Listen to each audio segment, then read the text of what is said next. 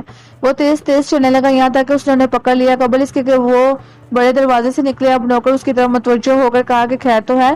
بدرالدین حسن نے جواب دیا, جب تم لوگ میرے پاس سے جانے لگے تو مجھے ایسا معلوم ہوا کہ میری روح بھی تمہارے ساتھ چل دی, اور دروازے کے باہر شہر میں مجھے ایک کام ہے, اس لیے میرا ارادہ ہوا میں بھی تمہارے ہمراہ چلوں اور کام پورا کر کر لوٹ جاؤں. اس پر ملازم کو غصہ آ گیا. وہ عجیب سے کہنے لگا کہ اسی بات سے تو ڈرتا تھا, تم نے وہ منحوس نوالا کھایا, اب ہمیں اس کی پچ کرنی ہے اور وہ ہمارا جگہ جگہ پیچھا کر رہا ہے. عجیب نے پیچھے مڑ کر دیکھا, باورچی اس کے ساتھ لگا ہوا ہے. مارے غصے کو اس کا چہرہ سرخ ہو گیا, لیکن اسے ملازم سے کہا کہ یہ ہر مسلمان کی عام راہ ہے, اگر وہ اس پر چل رہا ہے تو چلنے دے, لیکن جب ہم اپنے خیمے میں جائیں گے اگر اس وقت بھی ہمارے پیچھے پیچھے آیا تو اسے نکال باہر کریں گے. یہ کہہ کر لڑکے نے سر نیچے کر لیا اور آگے بڑھا. ملازم اس کے پیچھے پیچھے تھا. بدرالدین حسن ان دونوں کے پیچھے. جب وہ میدان حصہ میں پہنچے اور خیمے قریب آ گئے تو ان دونوں نے پلٹ کر دیکھا وہ پیچھے لگا ہوا ہے. عجیب کو غصہ آیا, وہ ڈرا کہ کہیں ملازم اس کے نانا کو خبر نہ کر دے. اس پر وہ غضبناک ہوا کہ کہیں وہ یہ نہ کہہ دے کہ میں باورچی کی دکان پر گیا تھا, باورچی میرے پیچھے آ رہا ہے. اب اس نے دوبارہ پھر کر دیکھا اور اسے نظر آیا کہ وہ اس کی آنکھوں میں آنکھیں ڈالے ہوئے اور اس پر مرونی چھائی ہوئی ہے. عجیب کو یہ محسوس ہوا کہ وہ کوئی دھوکے باز یا حرامی, اور اس کا غصہ اور بڑھ گیا. اس نے ایک پتھر اٹھا کر اپنے باپ پر مارا. بدرالدین حسن بے ہوش ہو کر گر پڑا, اس کے چہرے پر خون بہنے لگا. عجیب اور نوکر خیمے میں چلے گئے. جب بدرالدین حسن کو ہوش آیا, اس نے اپنا خون پہنچا اور اپنی پگڑی میں سے تھوڑا سا ٹکڑا پھاڑ کر اپنے ماں سر پر پٹی باندھ لی اور اپنے آپ کو ملامت کرنے لگا. کہنے لگا کہ میں نے لڑکے پر ظلم کیا, اپنی دکان بند کر کے اس کے پیچھے پیچھے ہو لیا, اسے اس بات کا موقع دیا کہ وہ مجھے دھوکے باز خیال کرے. یہ کہہ کر وہ اپنی دکان کو واپس گیا اور کھانے کی چیزیں بیچنے میں مشغول ہو گیا. اس کے دل میں اپنی ماں سے ملنے کی تمنا جوش مارنے لگی. وہ اس کو یاد کر کے رونے لگا. ادھر بدرالدین حسن اپنا کھانا بیچنے میں مشغول رہا. ادھر اس کا چچا جو وزیر تھا دمشق میں 3 دن ٹھہر کر حمص کی طرف روانہ ہو گیا. وہاں پہنچ گیا. راستے میں اور جہاں کہیں وہ سفر میں قیام کرتا تھا تفتیش کرتا جاتا, یہاں تک کہ وہ دیار بکر اور ماردین اور موصل پہنچا, اور پھر سفر کرتے کرتے بصرے پہنچا. جب اس نے وہاں اپنی قیام کا درست کر لی تو وہاں کے سلطان کے پاس گیا, اس سے ملا. سلطان نے اس کے رتبے کے موافق اس کا احترام کیا اور اسے آنے کا سبب پوچھا. وزیر نے اپنا سارا قصہ بیان کیا یہ کہ نور الدین علی اس کا بھائی تھا۔ سلطان نے کہا خدا اس پر رحم کرے اور وزیر کی طرف مخاطب ہو کر کہنے لگا یا وزیر، وہ میرا وزیر تھا اور 15 سال تک میں نے اس کے ساتھ بڑی محبت کا سلوک کیا۔ اب وہ فوت ہو گیا اور اس کا ایک بیٹا تھا جو محض 1 مہینہ ٹھہر کر غائب ہو گیا۔ ہمیں اس کی بالکل خبر نہیں مگر اس کی ماں یہاں ہے کیونکہ وہ میرے بڑے وزیر کی بیٹی ہے۔ جب وزیر شمس الدین نے بادشاہ سے سنا کہ اس کے بھتیجے کی ماں صحیح سلامت ہے تو وہ خوش ہو گیا اور بادشاہ سے کہنے لگا جناب پناہ، میں اسے ملنا چاہتا ہوں۔ بادشاہ نے اسے فوراً اجازت دے دی اور بھائی نور الدین کے مکان پر گیا۔ جب وزیر شمس الدین نے بادشاہ سے سنا کہ اس کے بھتیجے کی ماں صحیح سلامت ہے تو وہ خوش ہو گیا اور بادشاہ سے کہنے لگا کہ جناب پناہ، میں اس سے ملنا چاہتا ہوں۔ بادشاہ نے اسے فوراً اجازت دے دی اور اپنے بھائی نور الدین کے مکان میں اس سے ملنے گیا۔ اس نے گھر کے اندر چاروں طرف نظر دوڑائی، اس کی دہلیز کو چوما اور نور الدین اور اس کے پردیس میں مرنے کو سوچ کر رونے لگا۔ اب دروازے سے آگے بڑھ کر وہ ایک بڑے آنگن اور محرابی دروازے میں داخل ہوا جو سخت مضبوط پتھر کا بنا ہوا تھا اور جس میں طرح طرح کے رنگ کے پتھروں کی پچی کاری تھی اور وہ محل میں ادھر ادھر گھومنے لگا۔ اس کو دیکھنے لگا اور اس کی نظر ایک طرف جا پڑی، اس کے بھائی نور الدین کا نام سونے کے پانی سے لکھا ہوا تھا۔ اس نے اس کے نام کے پاس جا کر اسے بوسہ دیا، اس کی جدائی کو یاد کر کر رونے لگا۔ اب وہ چلتے چلتے اپنی باورچ بدر الدین حسن کی ماں کے کمرے تک پہنچا۔ جب سے اس کا بیٹا غائب ہوا تھا وہ دن رات گریازاری کرتی تھی۔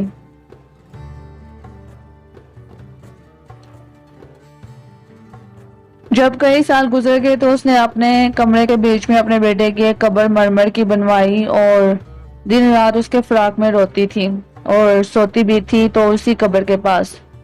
جب وزیر اس کی قیامگاہ کے قریب پہنچا تو اس نے اس کے رونے کی آواز سنی اور وہ دروازے کے آگے ٹھہر گیا۔ اس نے ابھی رونا ختم نہیں کیا تھا کہ وزیر شمس الدین اندر آیا، اسے سلام کیا اور کہنے لگا کہ میں تیرا جیٹھ ہوں۔ پھر اس نے سارا ماجرا بیان کیا اور تمام قصہ سنایا اور کہا کہ تیرا بیٹا بدر الدین حسن ایک پوری رات میری بیٹی کے ساتھ سویا ہے جس کو اب 10 سال ہونے کو آئے ہیں، مگر صبح کو وہ غائب ہو گیا اور میری بیٹی کے تیرے بیٹے کا حمل رہ گیا اور اس کے ایک لڑکا پیدا ہوا ہے جس کو میں ساتھ لایا ہوں کیونکہ وہ تیری اولاد ہے اور میری بیٹی کے بطن سے تیرا پوتا۔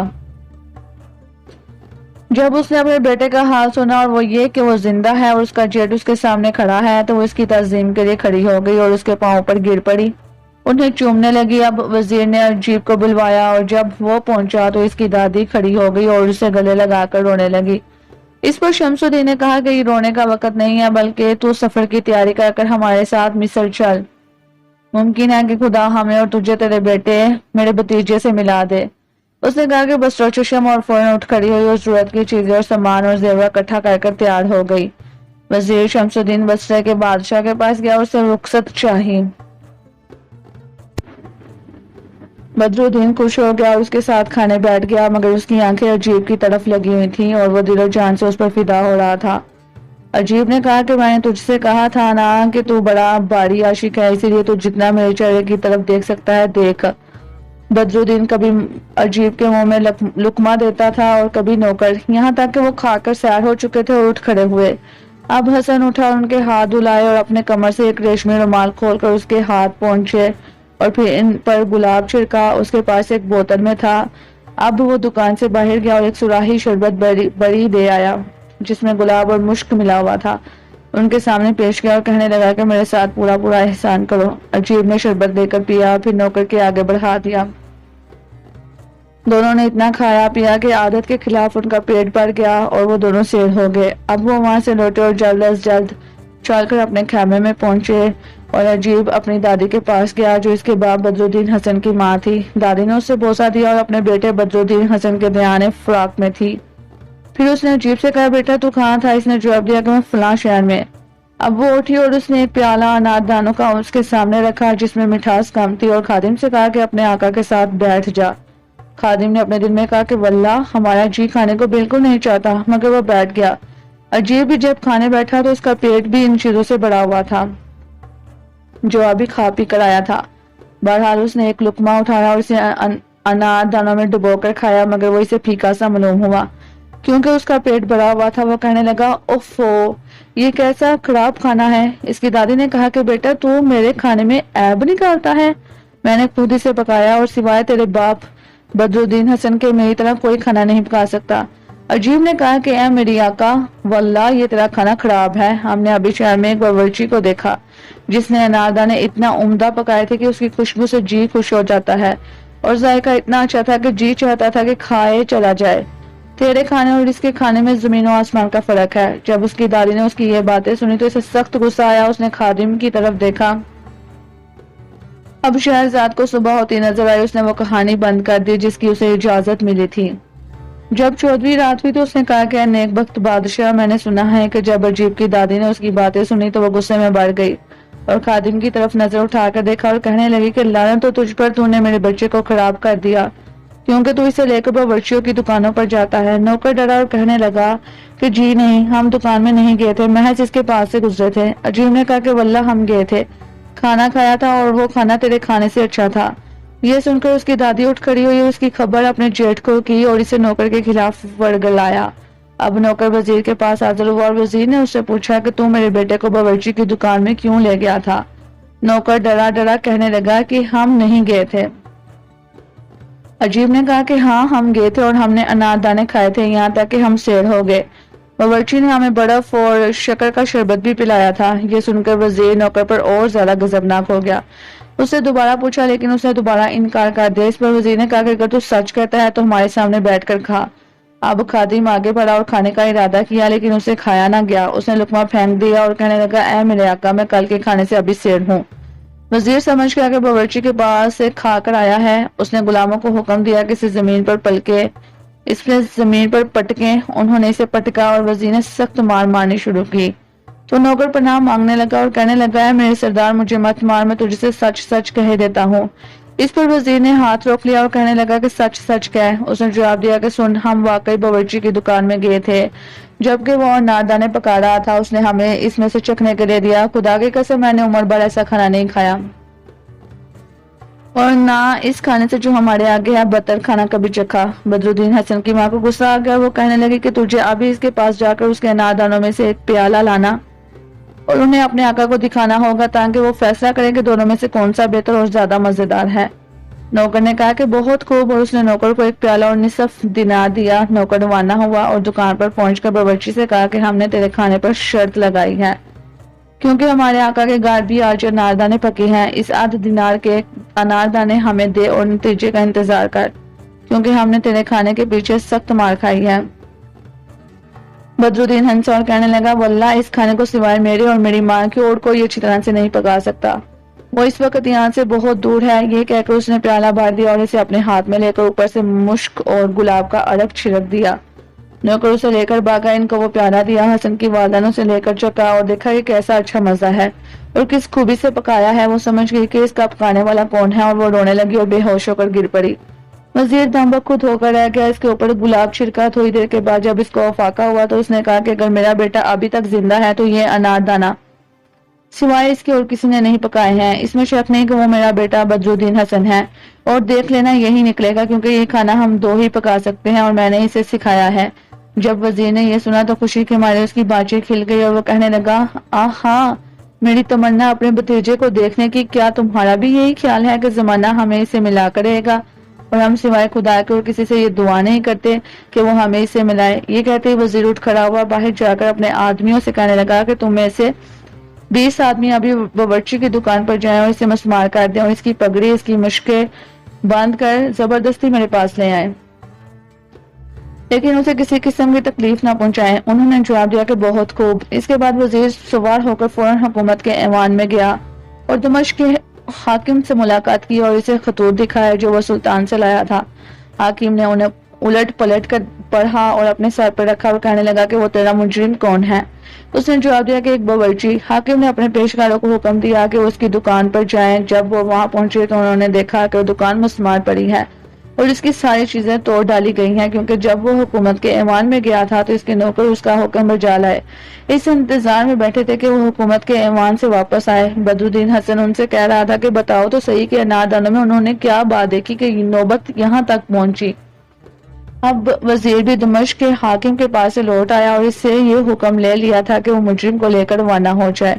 جب وزیر اپنے خیموں میں پہنچا تو اس نے باورچی کو طلب کیا اور لوگوں نے اسے اس حالت میں پیش کیا کہ اس کے امامے سے اس کی مشقیں بندھی ہوئی تھی۔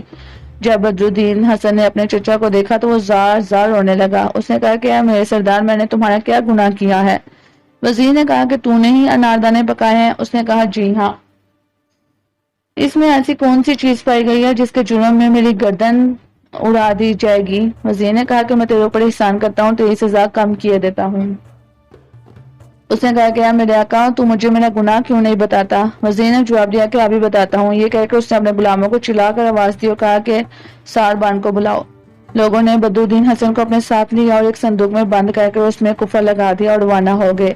جب چلتے چلتے رات ہو گئی تو وہ لوگ ٹھہرے اور کچھ کھانا کھایا اور بدرالدین کو نکال کر کھانا کھلایا، پھر اسے صندوق میں بند کر دیا۔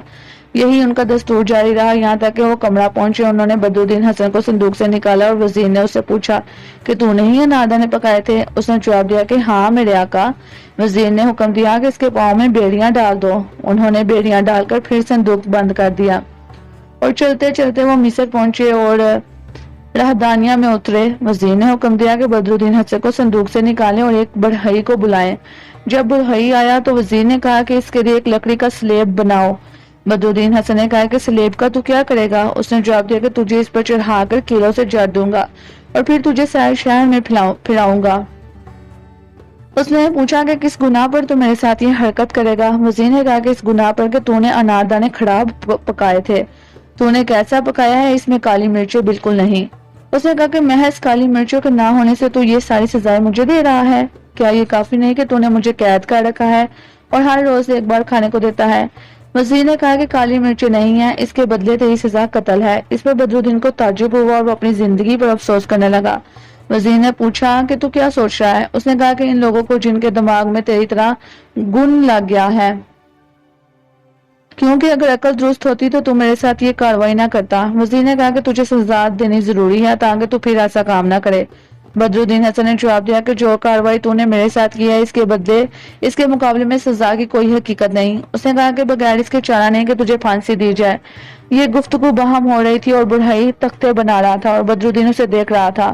اسی اسنا میں رات ہو گئی۔ اس کے چچا نے اسے لے کر صندوق میں بند کر دیا اور کہا کہ باقی کاروائی کل کی جائے گی۔ اس کے بعد وہ انتظار میں رہا کہ بدرالدین سو جائے۔ جب اس کو یقین ہو گیا کہ وہ سو گیا تو وہ اٹھا اور گھوڑے پر سوار ہوا اور صندوق کو اپنے آگے رکھ لیا اور شہر پہنچ کر اپنے گھر آیا۔ اپنی بیٹی ست الحسن سے کہا کہ شکر ہے اس خدا کا جس نے تجھے تیرے چچا زاد سے ملایا۔ اٹھ اور گھر کو اس طرح سے فروش سے آراستہ کر جس طرح تو نے منہ دکھائی کے دن کیا تھا۔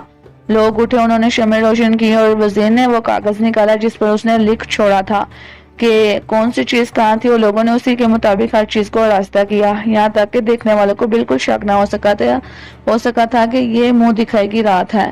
اس کے بعد وزیر نے حکم دیا کہ بدرالدین حسن کی پگڑی اسی جگہ رکھی جائے جہاں اس نے اسے خود اپنے ہاتھ سے رکھا تھا، اس طرح پاجامہ اور تھیلی جو بچھونے کے نیچے تھی۔ پھر وزیر نے اپنی لڑکی سے کہا کہ اپنے کپڑے اتار ڈال جس طرح تو نے منہ دکھائی کی رات خلوت میں کیا تھا۔ جب تیرا چچا زاد تیرے پاس آیا تو اسے کہیو کہ تو نے بیت الخلا سے لوٹنے میں بہت دیر لگائی، اسے اپنے پاس سونے دیجیے اور اس سے باتیں کیجیے یہاں تک کہ صبح ہو جائے۔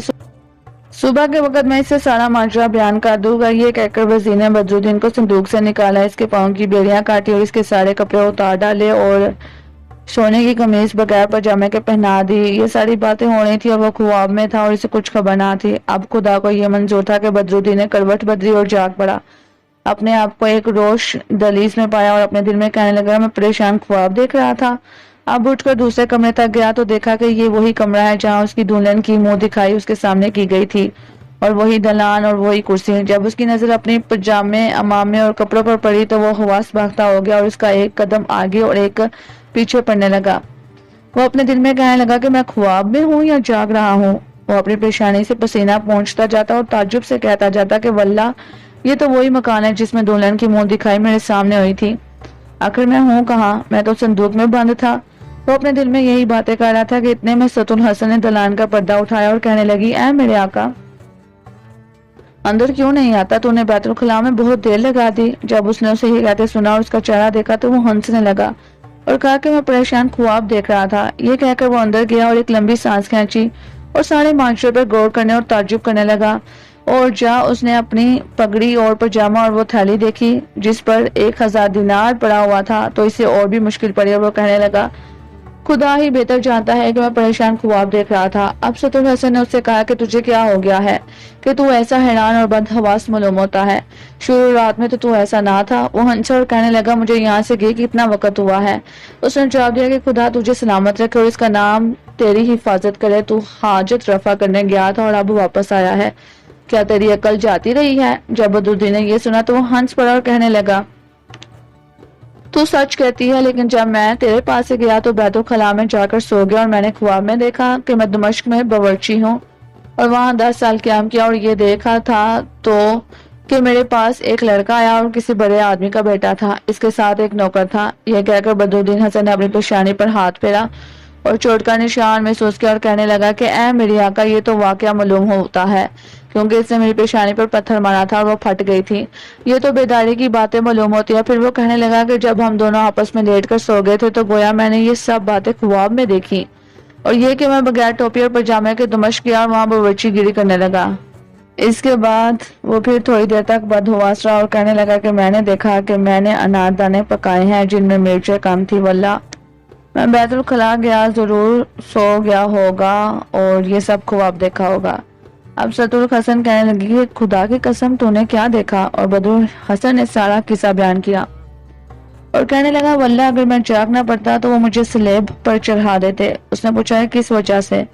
اس نے جواب دیا کہ اناردانوں میں مرچوں کی کمی کی وجہ سے، اور گویا انہوں نے میری دکان ڈھا دی تھی اور میرے برتن توڑ ڈالے تھے اور مجھے صندوق میں بند کر دیا تھا اور ایک بڑھئی کو بلا لائے تھے جس نے تختے بنانے تھے کیونکہ وہ مجھے پھانسی دینا چاہتے تھے، لیکن خدا کا شکر ہے کہ یہ ساری باتیں خواب میں پیش آئیں، جاگتے میں نہیں۔ اس پر ستر حسن ہنس پڑی اور وہ دونوں ایک دوسرے سے لپٹ کر سو گئے۔ اب وہ سوچ میں پڑ گیا اور کہنے لگا واللہ یہ باتیں تو بیدار کسی معلوم ہوتی ہیں، میں کہہ نہیں سکتا کہ دونوں میں سے کون سی بات صحیح ہے۔ یہ کہہ کر وہ لیٹ گیا اور سخت حیران تھا، کبھی کہتا کہ میں نے خواب دیکھا ہے اور کبھی کہتا تھا کہ نہیں یہ بیداری کی باتیں ہیں۔ صبح تک وہ اسی پریشانی میں تھا کہ اس کا چچا زاد شمس الدین کے پاس آیا اور سلام کیا۔ بدرالدین حسن اسے دیکھ کر کہنے لگا کہ کیا تو وہی شخص نہیں جس نے یہ حکم دیا تھا کہ میں قید کر لیا جاؤں اور سلیب پر چڑھا دیا جاؤں، میری دکان ڈھا دی جائے کیونکہ اناردانوں میں مرچیں کم تھی؟ یہ سن کر وزیر نے کہا بیٹا سچ ظاہر ہو گیا، جو بات پوشیدہ تھی وہ کھل گئی، تو واقعی میں میرا برادر زیادہ ہے۔ یہ سارا گورکھ دھندا اسی لیے کیا تھا کہ مجھے تحقیق کے ساتھ معلوم ہو جائے کہ تم نے ہی رات میری بیٹی کے ساتھ گزاری تھی۔ یہ تحقیق مجھے اس وقت تک نہیں ہوئی جب تک تو نے مکان کو، اپنی پگڑی اور پجامے کو، اپنے دیناروں کو اور اس کاغذ کو جو تو نے اپنے ہاتھ سے لکھا تھا اور اس کاغذ کو جو تیرے باپ نے لکھا تھا جو میرا بھائی تھا پہچانا لیا، کیونکہ میں نے تجھے کبھی نہ دیکھا تھا اور تجھے پہچانتا نہ تھا۔ میں تیری ماں کو بصرہ سے اپنے ساتھ لیتا آیا ہوں۔ یہ کہہ کے وہ اسے لپٹ گیا اور رونے لگا۔ جب بدرالحسن نے چچا کی باتیں سنی تو اسے سخت تعجب ہوا اور وہ اپنے چچا کے گلے سے لپٹ گیا اور مارے خوشی کے رونے لگا۔ اب وزیر نے اسے کہا کہ یہ ساری باتیں اس وجہ سے ہوئی جو میرے تیرے والد کے درمیان پیش آئی تھیں۔ یہ کہہ کر اس نے وہ سارا ماجرا بیان کر دیا اور یہ کہ اس کا باپ کیوں بصرہ گیا۔ اب وزیر نے عجیب کو بلوایا اور جب اس کے باپ نے اسے دیکھا تو کہنے لگا یہی وہ لڑکا ہے جس نے مجھے پتھر مارا تھا۔ وزیر نے کہا کہ یہ تیرا بیٹا ہے۔ یہ سن کر وہ اسے لپٹ گیا اور اتنے میں اس کی ماں آئی اور اسے لپٹ گئی۔ اس کے جانے کے بعد سارا واقعہ بیان کیا اور اس نے بھی اپنی ماں سے اپنی ساری سرگزشت بیان کی اور سب نے دوبارہ ملنے پر خدا کا شکر ادا کیا۔ جب وزیر شمس الدین کو آئے ہوئے 2 روز ہو گئے تو وہ سلطان کے پاس گیا اور وہاں پہنچ کر اس نے اس کے آگے زمین کو بوسہ دیا اور شایانہ شان کے مطابق اسے سلام کیا۔ سلطان خوش ہو کر اس کے چہرے پہ بشاشت آ گئی اور اسے اپنے پاس بلایا۔ اب وزیر نے اپنے سفر کا سارا قصہ اسے بیان کیا۔ سلطان نے کہا کہ شکر ہے خدا کا تجھے اپنے ارادے میں کامیابی ہوئی تو صحیح سلامت اپنے اہل و عیال کے پاس واپس آیا۔ میں تیرے برادر زادے حسن البصرہ کو دیکھنا چاہتا ہوں، کل اسی دربار میں حاضر لائیو۔ شمس الدین نے کہا کہ انشاءاللہ تیرا غلام کل حاضر ہو جائے گا۔ یہ کہہ کر وہ آداب بجا لایا اور چلا گیا۔ گھر آ کر اس نے اپنے برادر زادے سے کہا کہ سلطان تیری ملاقات کا مشتاق ہے۔ حسن نے کہا کہ غلام اپنے آقا کا فرما بردار ہے۔ الغرض وہ اپنے چچا شمس الدین کے ساتھ سلطان کی خدمت میں حاضر ہوا۔ جب اس کے سامنے پہنچا تو بہترین اور مکمل طریقے سے سلام بجا لایا۔ سلطان نے مسکرا کر اسے بیٹھنے کا اشارہ کیا اور اپنے چچا شمس الدین کے قریب بیٹھ گیا۔ بادشاہ نے اس کا نام پوچھا۔ اس نے کہا کہ تیرا حقیر ترین غلام حسن البصرہ کہلاتا ہے۔ اور وہ دن رات تیرے لیے دعا کرتا ہے۔ سلطان کو اس کی باتیں پسند آئی، اس نے چاہا کہ اس کے علم و ادب کا امتحان کرے اور اسے کہنے لگا کہ دل کی تعریف تجھے کچھ بھی یاد ہے؟ اس نے جواب دیا جی ہاں، اور یہ اشعار پڑھے، جب میں اپنے محبوب کو یاد کرتا ہوں تو میرے آنسوں کا تار بند جاتا ہے اور میں زور زور سے چلانے لگتا ہوں، اس کے ایک دل سے جو خوبصورتی اور رنگ میں آنکھ کی پتلی یا دل کے سیاہ نقطے کی طرح ہے۔ بادشاہ کو یہ دونوں شعر بہت پسند آئے۔ اس نے کہا کہ خدا تعالیٰ تیرے باپ پر رحم کرے اور تیری گواہی میں برکت دے۔ پھر اس نے 2 شعر پڑھے۔ جو لوگ تیل کو مشق کے دانے سے تشبیہ دیتے ہیں ان کی بات پر تعجب مت کر، بلکہ اس چہرے پر تعجب کر جس میں سارا حسن کوٹ کوٹ کر بڑا ہے اور وہ ایک دانے کی بھی کمی بیشی نہیں ہے۔ بادشاہ مارے خوشی کے جھومنے لگا اور کہا خدا تیری عمر دراز کرے۔ اس نے کہا تیرے رخسار کا تیل ایسا ہے جیسا کہ یاقوت پر مشق کا نقطہ۔ اے میرے دل کے نقطے اور اس کی خوراک، مجھے اپنے وصال سے خوشگوار اور سخت دل مت ہو۔ بادشاہ نے کہا کہ اے حسن، خوب کہا اور تکمیل کو پہنچا دیا۔ اچھا یہ بتا کہ لغت میں خال کتنے معنوں میں استعمال ہوتا ہے؟ اس نے جواب دیا کہ خدا بادشاہ کو سلامت رکھے، 58 معنوں میں، اور بعض کہتے ہیں کہ 50 معنوں میں۔ بادشاہ نے کہا کہ تو سچ کہتا ہے۔ اچھا یہ بتا کہ تجھے حسن کی تفصیل معلوم ہے؟ اس نے کہا جی ہاں، چہرے کا حسن صباحت کہلاتا ہے، رنگ کا وضاحت، ناک کا جمال، آنکھ کا حلاوت، منہ کا ملاحت، زبان کا ظرافت، قد کا رشاقت، عادت و اتوار کا لیاقت، اور باتوں کا حسن کمال ہے۔ بادشاہ یہ سن کر خوش ہو گیا اور اس سے محبت کرنے لگا اور اس سے کہا کہ اس مثل کے کیا معنی ہے کہ شری لومڑی سے زیادہ چلاک ہے؟ اس نے جواب دیا کہ بادشاہ سلامت خدا تجھے کامرانی دے۔ ان کے زمانے میں شری نجف کیا اور جب وہ نماز پڑھنے کھڑا ہوتا تو ایک لومڑی اس کے سامنے آ کر اس کی نقل اتارتی، اس کی توجہ نماز کی طرف سے ہٹ جاتی۔ جب اس طرح کئی دن گزرے تو اس نے ایک روز اپنی قمیض اتار کر ایک لکڑی پر ٹنگی اور ان کی دونوں آستینیں باہر نکال کر اس پر اپنی پگڑی رکھ دی اور اس کے بیچ پٹکا باندھ لیا۔ اس لکڑی کو اس جگہ کھڑا کر دیا جہاں وہ نماز پڑھا کرتا تھا۔ اب لومڑی اپنی عادت کے موافق آئی اور اس کے سامنے کھڑی ہو گئی اور شری نے پیچھے سے آ کر اسے پکڑ لیا۔ یہی وجہ ہے اس مثل کی۔ جب سلطان حسن بصرہ کا بیان سنا تو اس کے چچا شمس الدین سے کہنے لگا کہ یہ تیرا برادر زیادہ ادب کے فن میں کامل ہے اور میرے خیال میں اس کی نظیر مصر میں نہ پید ہے۔ اس پر حسن بصرہ اٹھ کھڑا ہوا اور اس نے اس کے آگے زمین کو بوسہ دیا، اپنے آقا کے سامنے غلاموں کی طرح بیٹھ گیا اور سلطان کو حسن بصرہ کی زبانی دانی پر بے حد خوشی اور اس نے اسے ایک نفیس خلعت عطا کی۔ اس کی حالت بہتر کرنے کے لیے ایک عہدہ اس کے سپرد کر دیا۔ حسن بصرہ اٹھا اور زمین کو بوسہ دیا اور دعا دی کہ خدا اس کی عزت ہمیشہ قائم رکھے، اور وہ اپنے چچا کے ساتھ جانے کی اجازت مانگی۔ بادشاہ نے اسے اجازت دے دیا۔ اب چچا بھتیجے نکل کر گھر آئے اور ان کے سامنے کھانا لایا گیا اور جو کچھ خدا نے ان کو دیا تھا انہوں نے کھایا۔ کھانے سے فارغ ہو کر حسن اپنی بیوی ست الحسن کے پاس گیا، جو کچھ ہے بادشاہ کے دربار میں پیش آیا تھا کیا سنایا۔ اس نے کہا کہ وہ تجھے ضرور اپنا ندیم بنائے گا اور تیری تنخواہ میں اضافہ کرے گا، تجھے اور زیادہ تحفے دے گا، کیونکہ خدا کے فضل سے تو سورج کی مانند ہے اور سمندر یا خشکی میں جہاں کہیں بھی ہوگا اپنے کمال کی روشنی پھیلائے گا۔ اس نے کہا کہ میں بادشاہ کے مداح میں ایک قصیدہ لکھنا چاہتا ہوں تاکہ اس کے دل میں میری محبت اور زیادہ ہو جائے۔ اس نے کہا کہ تیرا ارادہ درست ہے، جا اور اچھی طرح سوچ سمجھ کر لکھ اور اپنے کلام میں عقل و حکمت کی باتیں بیان کر، مجھے یقین ہے کہ سلطان کو بہت پسند آئے گا۔ جب وہ قصیدہ لکھ چکا تو اسے اپنے چچا کے ایک غلام کے ہاتھ سلطان کے پاس بھیجا۔ بادشاہ اسے پڑھ کر بہت خوش ہوا اور اسے حاضرین کے سامنے پڑھا۔ انہوں نے اس کی بڑی تعریف کی۔ اب بادشاہ نے اسے اپنے دربار میں طلب کیا۔ جب وہ آیا تو بادشاہ نے کہا کہ تو آج سے میرا ندیم ہے اور تیری پرانی تنخواہ کے علاوہ میں تیرے لیے 1000 دینار مشاہرہ مقرر کرتا ہوں۔ حسن بصرہ اٹھا اور اس نے اس کے آگے 3 بار زمین کو بوسہ دیا اور کہا کہ خدا تیری عزت ہمیشہ قائم رکھے اور تیری عمر میں برکت دے۔ اب حسن البصرہ کی قدر و منزلت بڑھتی گئی اور اس کا شہرہ دور دراز ملکوں میں پہنچا۔ اس نے مرتے دم تک اپنے چچا اور اہل و عیال کے ساتھ عیش و عشرت کی زندگی بسر کی۔ جب ہارون الرشید نے جعفر کے منہ سے یہ کہانی سنی تو وہ بڑا حیران رہ گیا اور کہنے لگا ان کہانیوں کو ضرور سونے کے پانی سے لکھ۔ یہ کہہ کر اس نے غلام کو چھوڑ دیا اور حکم دیا کہ جوان کو ہر مہینے اتنا دیا جائے کہ اس کی زندگی عیش و عشرت سے گزرے۔ اسے اپنے پاس سے ایک لونڈی عطا کی اور اسے اپنا ندیم بنایا۔ لیکن یہ کہانی درزی اور کبڑے اور یہودی اور خانسما اور عیسائی کی کہانی سے زیادہ عجیب نہیں، بادشاہ نے کہا کہ وہ کیا کہانی ہے؟